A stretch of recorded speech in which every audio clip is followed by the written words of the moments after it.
You know what I want? I want to talk to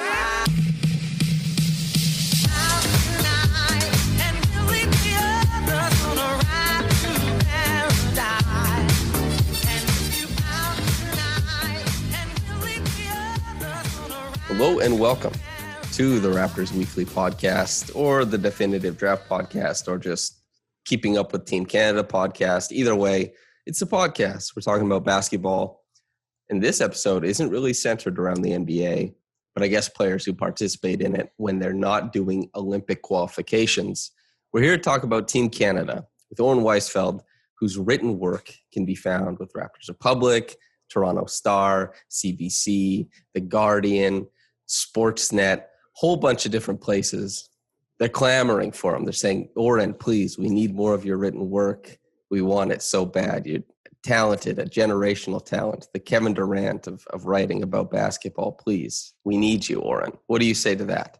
I say I'm way too short to be the Kevin Durant comp, but I appreciate it. Yeah, I mean, happy to be here and talk some Canada b-ball.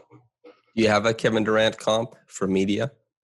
I mean, I want to say Zach Lowe, just because like he's the GOAT and he's tall and he's kind of curmudgeonly too.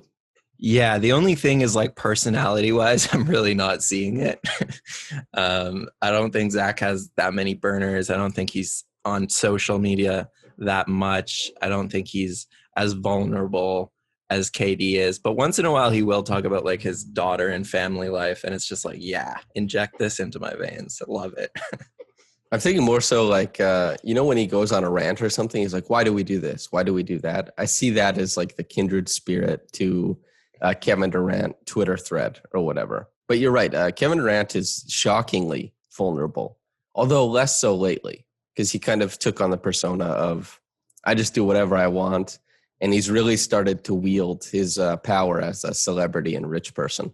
He's decided not to let things bother him anymore. Yeah, and he also just like, yeah, it's true. He's been a little quieter and just like really let the work show on the court because everyone kind of doubted him. And then he was just like, oh, actually, I'm still the best. So here's this. Yeah, he's absolutely incredible. If he was on Team Canada, do you think they end up going to the Olympics? Well, no, because Team USA is 0-2. So the answer has to be no, right? If we're judging everything by Twitter standards. Sure. I was going to suggest that Team Canada has the infrastructure to support Kevin Durant, but that the United States doesn't. Yeah. Okay. Well, I'm not sure. Let's talk about that infrastructure then.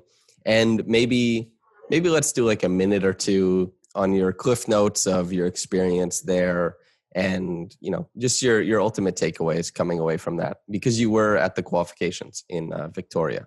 Yeah, I mean, I had a great experience. It was my first time covering live sports in many a years, honestly, probably since university, which ended in 2017. Since then I've been doing interviews with athletes and a lot of Zoom stuff, but I haven't been to a live event like that. So it was really nice. It's also a lot more open there. So it was just nice to be somewhere compared to Toronto that's just like less fearful, more, meeting new people. People are a little friendlier because they're coming out of this. And in terms of like being at the tournament, it was great, especially when they got fans in the stands. It was really cool to be at, a live game for the first time in a while.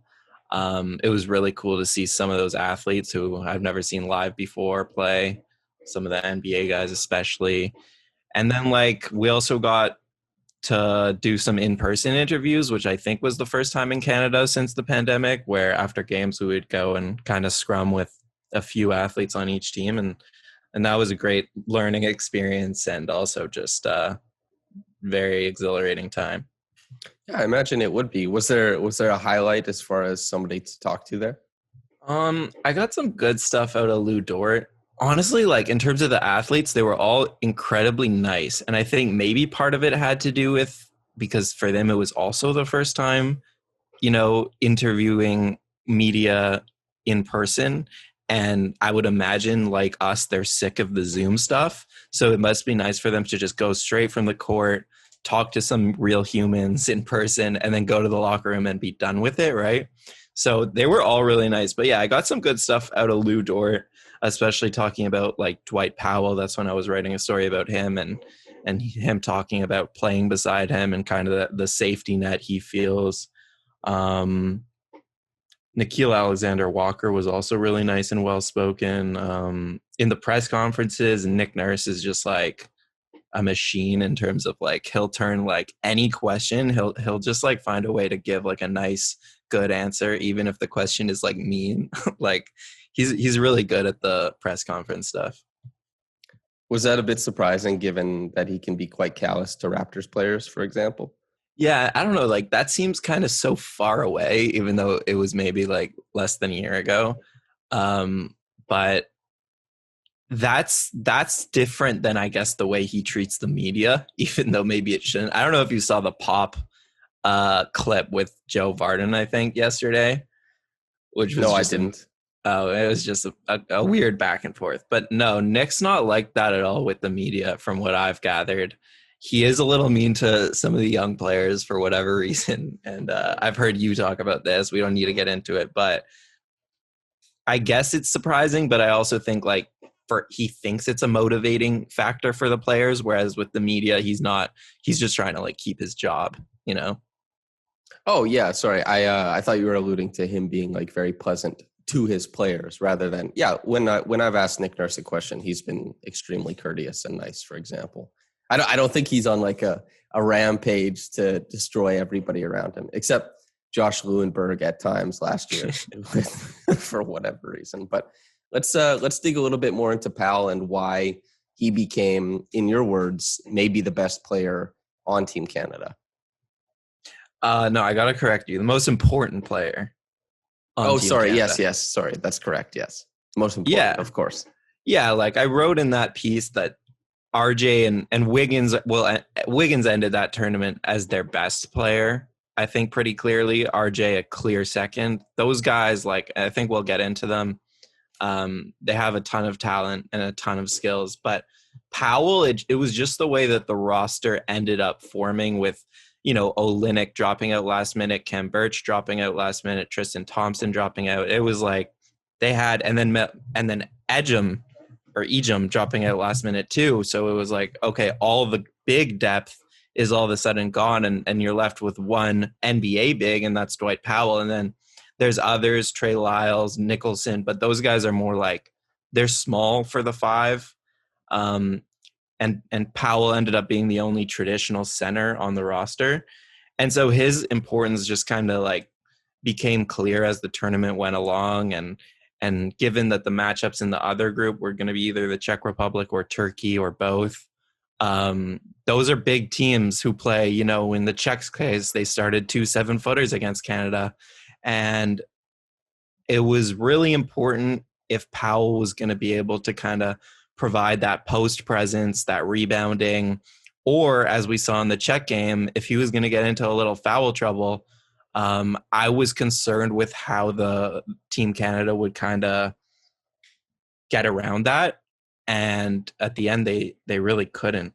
Were you surprised that Canada wasn't able to leverage, their NBA talent more effectively against the Czech Republic? Yeah, kind of. Like we talk about with the Toronto Raptors, we talk about that team wanting to be like more than the sum of its parts because it doesn't have a superstar. It's a lot of talented guys, especially like the 2019 team, right? We always talked about like, wow, this team like has really coalesced into more than the sum of its parts. I think for Team Canada, they were always just trying to be the sum of their parts and they could never be there. And maybe it was just the fact that they didn't have any warm-up games and then they were thrown into this tournament. These guys hadn't played together and that was really clear. I was surprised because I thought they were going to win that tournament. Like if you asked me before the tournament who I would pick, it was pretty clearly Team Canada. And I definitely thought that they were going to make the final based on the way the Czechs played in their first 2 games. So I was surprised.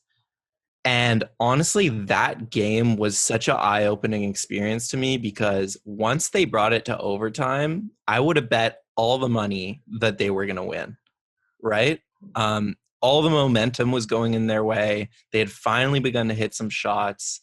Um, the Czechs looked shocked, and they couldn't believe that comeback. And then like something weird just flipped, and they could not get it done. And it is surprising on one hand that the NBA talent didn't carry them through, but at the same time, with a little bit of hindsight, it becomes more understandable, especially when you look at like this Team USA thing going 0-2 to Nigeria and Australia. Like, it's not easy to win these one-off tournaments where you have very little time to get together, and the teams you're playing are much more experienced than you. Do you think the FIBA rules or FIBA play style has a big effect on that? Not necessarily. I think like maybe with the rules and the ball, maybe that affected, Team Canada's 3-point shooting, because like while it's not an elite 3-point shooting team, it's definitely better than they shot in the tournament. And maybe that just has to do with the different distance, the different ball, whatever. But I actually think the guys they brought played the FIBA style well in terms of like physical, like Lou Dort and even RJ Barrett, who's built like a tank as well. These guys, like, they can thrive in those slower kind of physical circumstances. But I will say on the defensive end, I think the FIBA rules hurt that team a little bit on the goaltending side of things, on, maybe not having a rim protector hurt them, because especially in the Czech game, which we can talk about, they were just helping so much on, in the post and in the paint. And then it was getting swung up to the 3-point line, and they were hitting shots. And the reason they were helping so much was because they didn't have a rim protector, especially when Powell was in foul trouble. They were playing really small. And in that sense, like usually in the FIBA game, you can station a guy under the basket, no 3 in the key rule, and just be like, here, you're a rim protector. And Canada couldn't do that. So it put them in a lot of rotations that they just were not comfortable. They hadn't played enough together for their defense in that tournament ever to kind of rotate the way it had to and cover for each other the way it had to. And that was really like ultimately their downfall.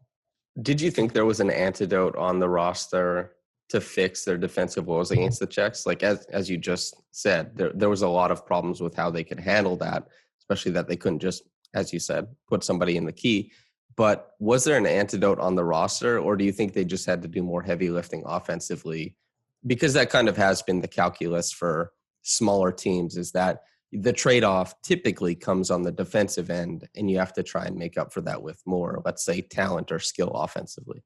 Yeah, I feel very strongly the latter. I think they just had to make up for it offensively. I don't think they had anyone coming off the bench who was going to save them in that regard. Like maybe if they chose to bring like a Zach Edey, like the 7-footer, 19-year-old, who just had a great tournament with the U19s. Like he was brought to Victoria, and then they ultimately decided to leave him off the 12-man roster, leaving just Powell in that spot. And that was like a questionable decision in a way. He is 19, but it was like, okay, this team really does not have center depth. So once the roster was announced, there was no one that they could bring off the bench and be like, okay, here, guard the 7-footers in the post, and we're not going to send help because you can do that alone, right? Like Nicholson and Lyles, they did their best in that regard, but just help was warranted.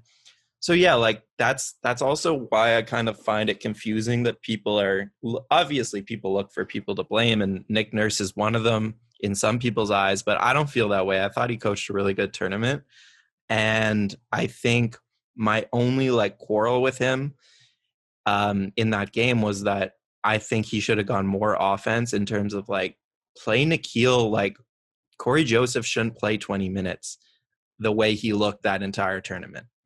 Play Nikhil more, ride Nikhil more, and same with Lou Dort, even though he's a defensive guy, but like ride Lou more. He played, I think, 10 guys in that game against Czech, and like this is like a do or die game, right? And you're playing 10 guys and you still haven't kind of figured out your rotations. I think that's a couple too many. So that would be my only real quarrel in the game in terms of personnel. But it was really just like unlucky shooting at the end of the day. Like, I thought Canada in that game, I thought they were coached really well. I thought that they made some good, adjustments at the half, and they were getting the better shots. And I thought that they solved the Czechs defensively in the third quarter at one point. But the Czechs just played a really grimy game where they kept getting to the free throw line. They kept hitting these really timely threes out of nothing, where it looked like Canada for, most of the shot clock had stopped them. And then all of a sudden, okay, here's a three to end the shot clock. But yeah, like, it's one of those things that if you played that game in a series of 7, Canada would probably win it. But a lot of just things went against them in that game, and that was it. It's not like something I can blame one person on. So the idea is probably that with Nickeil Alexander-Walker, there's a little bit more advantage creation and more scoring opportunities. But I guess Nick Nurse thought that with Corey Joseph, you have like this steady hand at the top of the offense, I guess. Yeah, we were talking about this like with the media right after the game. Corey Joseph played 20 minutes in a 2-point loss and was minus 21, right? It's like, I don't want to bag on Corey Joseph right now, but he really wasn't providing much of anything that tournament. Defensively, he's good. He forces turnovers. He digs down in the post. He keeps guys in front of him. So defensively, no problems. But Nikhil's not like a liability defensively. And then offensively, like, yes, he can be a steadying hand, but really I found more often than not, he's just dribbling the ball, touching the paint, not seeing any cutters, not seeing any shooters. So he keeps his dribble alive and resets the offense. And now 16 seconds is gone and he passes it to RJ or Wiggins. And it's like, okay, go create. Like, I actually felt like he was slowing down the offense more than he was getting guys involved. He had 1 assist in this game in 20 minutes. It's like, he just wasn't doing enough for me to warrant, like, even Michael Mulder I would have preferred over Corey Joseph. I like Mulder a lot. He's a good shooter. And he had a really nice year plugging in at different times for the Warriors. But okay, let's do RJ and Wiggins then. Wiggins maybe unfairly had like a Canadian heritage moment taken away from him, I think, which fits so well with like his career arc that he had that. And now that it's just kind of a footnote in a Czech Republic victory. It's tough to see. But Wiggins, RJ, what did you think of them overall? Yeah, so like, let's start with Wiggins. I just think, like, first of all, you asked me how the tournament was. And like, this game, that comeback in the last minute was honestly the best thing I've seen in person in a sporting event in my life. Like, it was, I was like canceling my hotel. I was out, like 9 minutes left in the game, 4 minutes left in the game. It was just like, okay, Canada's not coming back. And then Andrew Wiggins just like does something incredible. Like, it's hard to overstate just how unlikely that comeback was, because it really all happened with less than a minute remaining. I think it was a 9-point lead erased in a minute. So I will say that, like, that was an incredible game. So, like, obviously a lot of people are disappointed by this tournament, but a lot of people paid attention and like got to watch an incredible comeback. So at least like that is one silver lining of this tournament. I think that was, he made that game better than it was supposed to be. And the other silver lining of this tournament, I think, is just Wiggins and Barrett together as a wing duo. They're really good. Their skill sets feed off each other really well.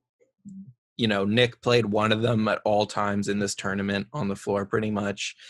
And if you're a Team Canada fan, your hope has to be these guys are committed to the program. RJ seems very committed. His dad is the GM. He called the gold medal in the U19s a couple of years ago the greatest moment of his basketball career. Wiggins, it's hard to tell with Wiggins because this was his first time in a few years. But if the two of them are committed long-term, I think Canada's in really strong hands. I think they have a core wing tandem to kind of rely on and build chemistry off of and everything can kind of flow from there. Because they were both really impressive to me in this tournament. Like, both as NBA guys and as FIBA guys, I think both of their skill sets translate well. Wiggins in the mid-range, like, he was getting it every time he wanted. He was so comfortable in that area. And obviously his three-point shot, because of the NBA range, he can step out 2-3 feet past the FIBA three-point line and hit shots where guys just aren't guarding him. And then RJ is just a physical guy. Like, he got to line 7 times.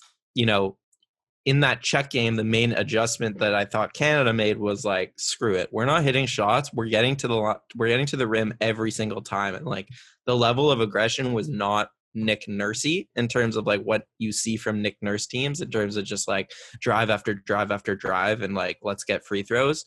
But I give credit to the players there because they noticed like something that they weren't comfortable shooting the three that game, most of them. And then they just said, you know what, we're getting to the line. And so RJ and Wiggins led that charge. If you had to predict into the future, and let's say you get to, in this prediction, you get to pretend that the guys you want are coming along to join the program, how optimistic are you? Very optimistic if we can get everyone, right? Mm-hmm. Yeah, because like Canada was so close in that tournament. And yes, they did have 8 NBA guys, but they also just didn't have much time to practice together. Didn't have many reps playing together. And you, in a game like that, if there was like a Jamal Murray or a Shai there to break it down when they needed it, to kind of take over when I thought they really needed it,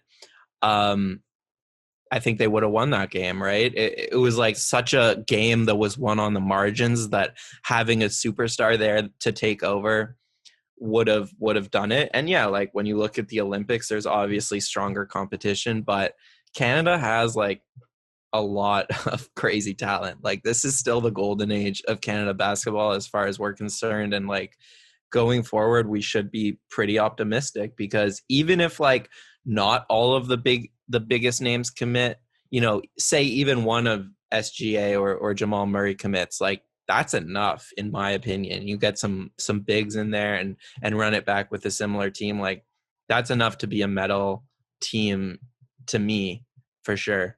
I'll also say, like, in that regard on Wiggins, is that like I don't know who to blame this on or if there's anyone to blame this on, but like Nurse runs a very like egalitarian offense. It was never like put the ball in RJ or Andrew's hands and like take over, like take us home, right? Even you saw with the last shot with going to Trey Lyles, nobody expected that. And it's really hard to poke holes in it because it was such an open shot that I'm not even going to. But, you know, last 5 minutes of the fourth quarter against the Czechs, I really thought that like, and I wrote it in my notes maybe 4 or 5 times, like give the ball to Wiggins. He had it going in the second half. His mid-range shot that entire tournament was pretty much unguardable the way that defenses have been playing them. And I just thought that he should have taken the game over a little bit more. And I don't know if that's on him, right, as a player to demand it, or if it's on Nurse, or probably a combination of the two to kind of like give it to him and be like, take us home. But I really do feel like that was one of the issues in this whole tournament, was that they didn't have a player who could just like kind of take a weight off of everybody else's shoulders and just say like, look, I'm going to hold the ball right now and I'm going to make things happen.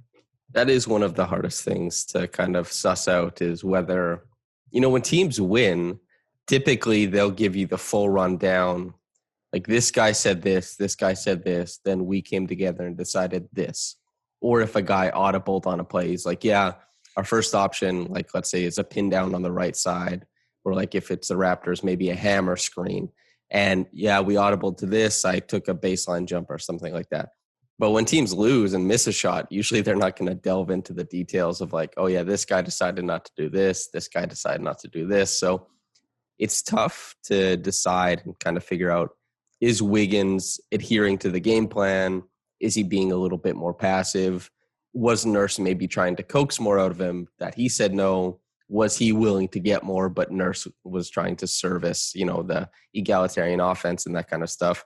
it's incredibly difficult because we don't really know anything, and people aren't usually forthcoming with that. But RJ Barrett's playmaking, what did you think of that? It was good. I think I was listening to our friends with The Athletic on the Raptors Reasonableness podcast, and they were kind of commenting on how Team Canada doesn't have a whole lot of point guard depth in the kind of upcoming years, looking forward to upcoming tournaments. And I'm not too worried about that. You know, part of it is based on the FIBA game. It's just different. The level of ball movement, the level of spacing is just diminished compared to the NBA. So I don't think you need guys who can kind of see over the defense and make these like elite, you know, reads in the same, or maybe as often in the same way. Maybe that's because Nurse ran a very egalitarian offense. But yeah, like you said, RJ was one of the, you know, premier playmakers on that team. And it's nothing, you know, fancy with RJ, at least from what I'm seeing. Like, he's not like making these incredible passes to the weak side corner over like a couple defenders, you know, hedging him. It's not stuff like that, but he reads the floor like incredibly well for a 21-year-old with what, like now 2 years of NBA experience, right? And that's like the biggest thing that sticks out about him. People, his coaches and teammates talked about like how quickly he picks up sets and stuff they're running. But yeah, like RJ, that game against the Czechs was such an incredible performance for a 21-year-old in his like first stage with the FIBA men's team, like first meaningful competition. 6 assists, 0 turnovers, 24 points, 9 of 17 shooting, right? Like in a do or die game for him to step up in that way. And like you said, with, you know, Corey Joseph not doing a whole lot, like Barrett was the main guy getting his teammates involved. It's very impressive. And that's the other thing I wrote about in that kind of wrapping it up piece, is that Barrett is, in a lot of ways, he felt like the leader of this team. Like, obviously, I'm not in the locker room and I don't really know what the conversations are like behind closed doors. But from what I see on the court and from the way he talks about his experiences with Team Canada, I think Barrett is the guy to watch for in terms of who's taking this seriously, who's recruiting talent, who's maybe a future captain of this team. And in terms of like an NBA guy, I am very high on him as a prospect, if we can still call him that. Like, I think obviously like Tibbs is, you know, putting him in a very defined role and asking him to do it just as like any NBA team would, but he's going to slowly grow out of that role every year. And like we just talked about, get more playmaking reps, get more on ball pick and roll reps. And especially if the 3-point shot kind of comes along like it did this season, I think he's going to be great. Yeah, that's the biggest thing for me, is that with Tibbs, typically every once in a while, he'll let him operate as a primary. Here's a pick and roll. See how you can read the different levels of the defense. And broken plays, you can kind of, if you want to shake and shimmy on guys, do your best, see what happens. But typically, the way that Norman Powell was protected by the sets, that the flares, the pin downs, the zippers, all that kind of stuff that was run for him to give him advantages, to use his first step to get him going downhill, or a jumper. That's something that RJ Barrett he operated in the same types of confines. But with Team Canada, there's a bit more of an onus for him to create advantages for the team. And that was something I was extremely pleased with, was not only for himself, and because, as you mentioned, like scoring was at a premium in the game against the Czechs, and, you know, overall in the tournament, in a different setting, different spacing, finding guys who are willing to take it to the cup and to score and put pressure on the defense, super big. And as you mentioned, he's not making these incredible reads against the weak side zone, winning that game of cat and mouse. But when he gets downhill and it's just the backline defense versus him, he's got a great eye for dump offs and really attracting that help side defense and getting guys the ball in the lane. Easy baskets. So he's not prolific, but he's creating good shots when he can. And so that's what I've been happiest with. And I'm sure we're in the same boat as being extremely high on RJ Barrett. I would not be surprised if he ends up a a multi-time All-Star, and that's like 2 or 3. I don't know about 5 or 6, but it's he'll be good.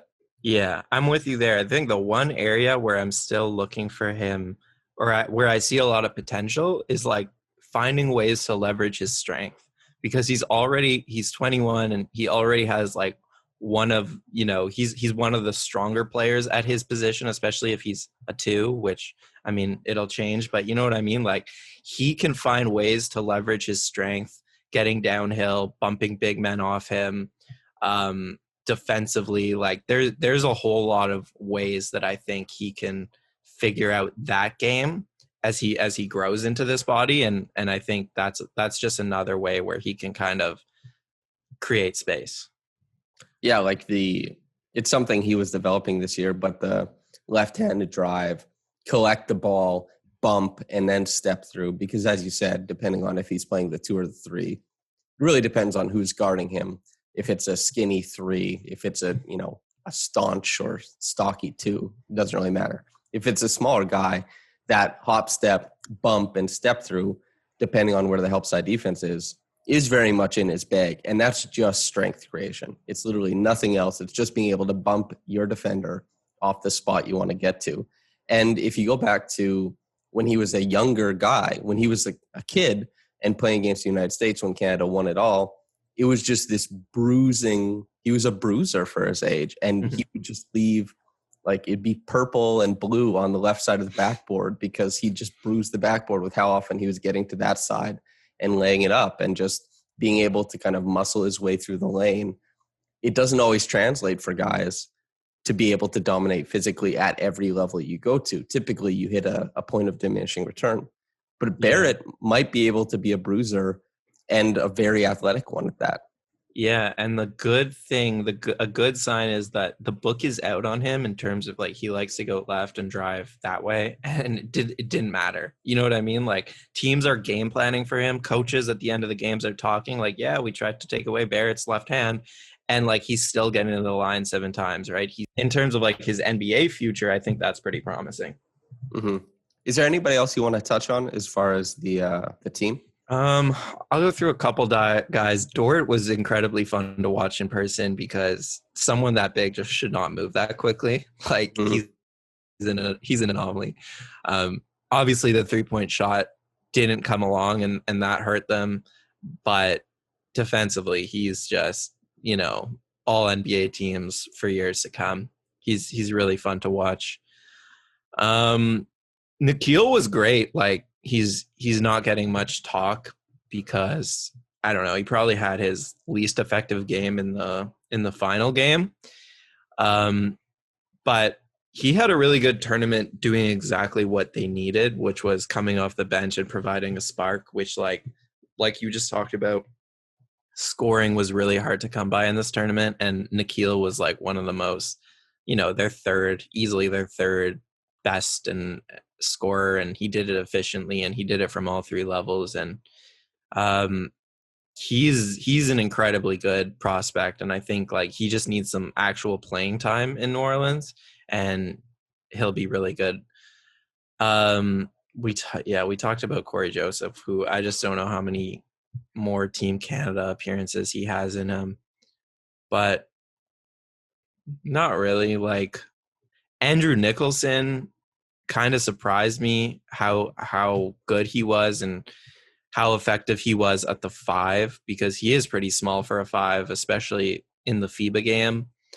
And like, going back to like that game just being about bad luck, Nicholson had 2 wide open 3-pointers, I think in the 3rd or 4th quarter, just at the top of the arc. They were giving it to him, and like, those are shots that he was knocking all tournament, and he just couldn't get any to go in this game. So yeah, I think that pretty much covers it. I like that you bring up Alexander Walker, because maybe I took it for granted because I've liked Walker for a very long time. And ever since Adam McQueen came on here, when Walker was in his first summer league and was like, this is the guy, and was actually, and Shai wasn't that big a deal at this point. It was like, maybe he'll be better than Shai. And I think that's less, of a dig at Shai at that point, and more, optimism for Nikhil, but he was 5th in points per game in this tournament, and he shot it well, as you said, from every level. And that advantage creation in games where it can get really, really tight, where guys like Dort, as you said, Nicholson, like if the shots aren't going down, you need a guy like Nikhil to keep creating advantages. Otherwise, maybe you are getting stuck with 14 seconds of dribbling above the break. That's a really bad problem, because it not only gives the other team, they get to come down the other way, maybe with an advantage off of a long rebound or something like that. And they get to take a rest on defense too. So, and all these things piled up during the game. And in transition, you get to put pressure on the defense in ways where sometimes you're not comfortable. It can lead to foul trouble for guys like Wiggins or Pal, as it did in that game. So, yeah, he was great. The thing that sticks out about him is like he's so quick, but I mean, he's also incredibly like long, which usually isn't the case. But he's so quick, and yet he like can finish at like all speeds and from all these crazy angles. Like that's what really surprised me about him, I guess. I didn't realize how good of a finisher he was around traffic, around the rim, through contact. Like he'll get to the rim just using that like first step and like that really good speed or some screen help. And then it's just like, okay, he's here, but he's like running so quickly and like he's been in the air so long that it's like there's no way he's gonna make this like reverse layup, with his right hand, and like somehow he'll just spin it in. So that was what impressed me. Like we know he could shoot the ball, we know he can handle a ball, but that finishing, that was good. It's a really interesting thing, because Russell Westbrook and John Wall are two guys who just, man, in their primes, the rapid athleticism they had, but both had trouble finishing at the rim when it wasn't a dunk. Their layups were not as sure a bet as they should have been. And even when the Raptors beat the Wizards in the playoffs, that was something that like the chickens came home to roost on John Wall, was he'd create this rim pressure and they'd get nothing out of it. And he'd get super disappointed in that series against the Raptors. But as you say, Nikhil, a guy who's very comfortable within himself, contorting, controlling, decelerating the arm and the shoulder relative to the body so you can lay it up soft. The core strength to maintain like the flexibility through a move under the opposite side of the rim. All that stuff, these micro skills, so impressive, and something I think will be very beneficial for him in the NBA as a controlled finisher. And I hopefully, fingers crossed, for Team Canada for a long time. Yeah, and like this is kind of off the rails, but this is a Raptors podcast. So like Siakam is also like, everyone talks about Siakam needing to improve his ball handling, but I wrote at the end of the season that for me, and you can disagree, like the biggest thing is actually his finishing, which could seem like a cop-out answer, but like Siakam mostly gets to his spots, but just like we talked about with Nikhil, he doesn't have that. Like sometimes if he's going too fast to the rim, and this is something Giannis is really good at, Siakam just blows a layup. And it's like he should be a better finisher than he is based on the spots he's getting to and kind of the balance he has getting to those spots. But he blows a lot of layups. He blows a lot of like good looking, floaters and hook shots. And I think it's like you said, those micro skills that you just have to kind of work on if you ever want to have like a high usage while still maintaining this like high efficiency finishing. That's a really, really interesting one, because on the one hand, I agree with you, because Siakam's finishing was way worse than it should have been this past year, and maybe even a little bit in his All-NBA season. It started to escape him a little bit, but the year they won the championship, and I know you know this, it was like there was a magnet in the rim. He would throw in shots from anywhere.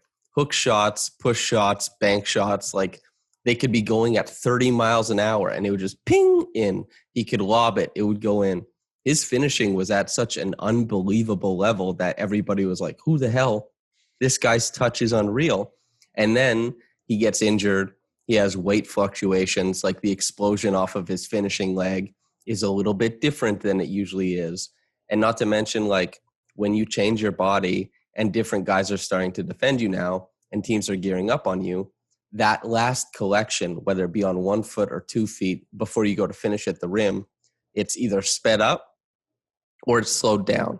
And the wonderful pacing he had as like a third option or a pseudo second option on that Kawhi Leonard, Kyle Lowry team is he had his space because everybody else had their attention elsewhere. And he wasn't hurried up, so he had all these gathers and he was very within his body before he finished. And that kind of was robbed. And as you said, everything sped up. And it's tough to stay in control when you're sped up. So even a guy who we've seen had an unbelievable amount of touch had that kind of escape him over the past like maybe 14 months of basketball because the speed of it all changed. And so it's about adjusting for sure. And you brought up Siakam. I'm really excited to see if that does come around for him because it's something we've seen he's equipped to do when there's less attention on him. And, you know, doing things with a lot of attention on you is kind of what makes becoming a star very difficult in the NBA. So that's a huge thing he could answer. But he tore his labrum so it's, yeah, man, it's tough. Yeah, it's tough. We'll always find a way when we pod together to get Siakam involved, though. We're Siakam optimists, like heavy into it, I think. Yeah, it is interesting, though. You just really don't think about these things like finishing when it comes to increasing your scoring load. You know, you think about, can you create the space and whatever, all these other things, but you figure you're going to finish at a similar rate than you did as, say, the third option, just because you're still the same player and you still have the capabilities of making similar shots. So it is a really interesting thing that we don't like think about all that often, but then you look at the shot chart like year to year and it's just like, oh yeah, like Siakam's actually not as bad as these people are making out to be. He's just like not finishing from really any area of the floor as well as he has in the past, which is maybe why we're optimistic in that regard, because he's done it before. Yeah, and it's as simple as when you're the first option, the defense is keyed into you. That help side will step over one step earlier. You have to pick the ball up one step earlier. You're stretching out just a little bit more. Like when you're picking the ball up and you're using your gather step, maybe that's not just a simple gather step. Maybe that's a gather step wherein you actually have to evade a dig down, stuff like that. It's just there's so many things that are incorporated in being a first option that you don't feel when you're the third option. The defense isn't going to step over as quick. You're not going to get the dig down when you're going to the rim because guys are going to be tending to shooters or guys who are dangerous against the closeout. And so the assist numbers went up for Siakam, and he is a really great passer for his position, but the finishing has gotten complicated, which is also why, to bring it back to Team Canada and a player I know we both love, Shai, his ability to take on the load of a number one option and just ratchet everything up to 100, finishing, shooting, playmaking, all of it, that makes it seem like if you plugged him into Team Canada in a FIBA environment, teams can do whatever, but he's going to get to his spots, and he's just such an overwhelming shot creator and shot maker that I'm so excited to see Shai in a Team Canada jersey. And this is maybe not professional of me, but oh my God, dude, that's all I want. No, that's all I want too. That was originally also really exciting about this tournament before he or the Thunder, you know, everyone I talked to there was just like, do you think it's Shai or do you think it's the Thunder? And it's like, I think it's the Thunder and his agents. Like, it sucks the way the NBA works and all these complicated factors. But yeah, he would combine like what Nikhil does on steroids scoring wise, plus be like the facilitator that they didn't have in this tournament. So it would be nice, but we'll have to wait and see with this stuff. Because do you believe is Oklahoma, are these rumors real that OKC is actually willing to considering getting rid of him or trading him? I think weight in these. Like, I would love for it to be real because I was saying this in the middle of the season. I've been saying this for a while relative to other people, I think, is that Shai will be an MVP candidate in short order. Like it's coming. And that should be there. Why they would trade a guy who seems like the ticket is punched already that he's going to be that type of guy, I have no idea, because MVP candidates, I don't care about a timeline. Why would anybody care about a timeline? If you have an MVP candidate, you don't prioritize a timeline. You try and prioritize that talent. And so trading Shai, I think, I can't remember who said it. There's been like 4 people who said it initially that started the kind of slow burn of that rumor. And then everybody else kind of just started mentioning it off the cuff. But I can't see why they would do something like that. He's 22, right? Maybe he just turned 23. Yeah, he just had his birthday. He just turned 23. And he'll probably be an MVP candidate. Why you would trade anybody like that, it makes no sense to me. So I have to assume it's not real, because if it is real, Sam Presti needs to be fired like yesterday. Like that is complete dereliction of duty. That is just, you need to be fired if that's the way you run a basketball team. The fetishization of draft picks has gone too far. Well, what about the draft picks, man? Yeah. He sees Victor Wembanyama and he's like, Victor could be like 7'2" Shai. Yeah. And maybe he'll even be 7'4". And Wemby is worth getting very excited over, to be fair, but he would fit on a team with Shai. And I don't know.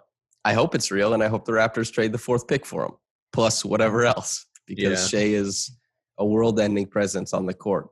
But I don't think it's real, because I can't imagine a GM that bad at his job that isn't in like New York 7 years ago or something. Yeah, I agree. Okay, so you and I are both obviously extremely excited about Shai. If we're excited about Shai, I can't imagine, if it's 4 years from now, whatever, kids who get to watch him, hopefully for Team Canada, when they're like 7 to 14, that they start to really love basketball because they saw Shai. The same way that this era of the championship Raptors, very clearly, like there's no way to deny it, more kids enroll in basketball when it becomes a more popular sport. The more kids who enroll, the better the competition, the more people are doing it, the greater the chance that you get these incredible quick twitch athletes to involve themselves in your sport for your country. Shai and Team Canada, if they start having success at the international level, that could be a really big thing. And the golden era of today could be dwarfed by the golden era of tomorrow, if you know what I mean. And so what all of this lead in is to ask is, what was the vibe around being there, watching Team Canada, seeing people who got to cheer for NBA players representing, the red and white? Yeah, it was positive. Like, it was, with the media, it was pretty like pessimistic, I would say, because like those guys like Michael Grange and Doug Smith, they've been to these tournaments, right? They've seen like all these heartbreaking ways that Team Canada has lost to worse opponents. So for them, it was like, here we go again kind of thing. But for the fans, it was very much not that. It was very much like, first of all, the vibes were just good because COVID ended there. Like while I was there, like BC was basically like, all right, you don't have to wear masks anymore anywhere. So have fun. So that was just like, people are going to be in a good mood, I think. But no, in terms of like being at the game, I spoke to a lot of kids and their parents about, a lot of them brought up the Raptors and how meaningful that championship was to their basketball playing careers. And a lot of them talked about what having this high level basketball in Victoria will mean, just in terms of like it being really inspirational. And you could see that on a lot of kids' faces where they were just so happy to be there and like so exhilarated, even after Canada lost, to kind of like be in this position to be one of the first people to be in a live sporting event for almost 2 years, and to be watching this like incredible almost comeback. And I think a lot of those kids will follow this team forward to the next qualifying tournament or the FIBA AmeriCup.